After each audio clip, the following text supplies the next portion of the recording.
খুব ভালো লেগেছে নয়ানোট। আমার মনে হয়নি এটা নয়া ডিরেক্টরের একটা কাজ।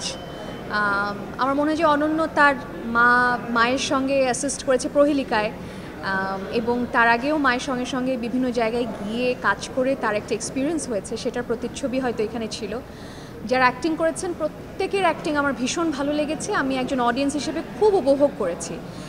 আর হচ্ছে স্টোরিটাই এত সুন্দর, শেষমেশ গিয়ে এত সুন্দর একটা টুইস্ট দিল, এবং এমন একটা সময় শেষ হয়েছে আমার একদম বোরিং লাগেনি। আমি পুরো কাজটাই ভীষণ উপভোগ করেছি। অল দ্য বেস্ট টু অনন্য। নয়ানোটটা পিওর এন্টারটেইনমেন্ট এবং হচ্ছে একটা চমৎকার স্টোরি লাইন। টুইস্ট তো যেটা বললাম সেটা তো আছেই, এরপরেও আমাদের সমাজের এমন একটা বাস্তবতা উঠে এসেছে, সেই বাস্তবতাটা আমি আজকের আগে জানতাম না, কিন্তু ইনফ্যাক্ট মুভিটা শেষ করে ওইটা নিয়ে কথা বলছিলাম যে আসলেও এরকম হয় কি না। তো এই ব্যাপারটা জানতে হলেও দেখা উচিত সবার। অনন্য আমি জানলাম ব্রিলিয়েন্ট স্টুডেন্ট ছিল, তার স্কুল কলেজ এবং সিএ পড়েছে।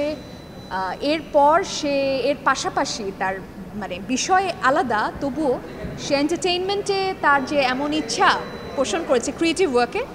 তো আমার খুবই ভালো লেগেছে অনন্যর কাজ, অনন্যর এই ক্রিয়েটিভ থিঙ্কিংটা আমার ভালো লেগেছে। বেস্ট উইশেস অনন্য। আফজাল হোসেন আছেন, তার ছোট কাকুতে আমি অভিনয় করেছি। আপাতত অভিনয় নিয়ে আমার কোনো প্ল্যান নেই, গানটা ঠিক মতো গাই।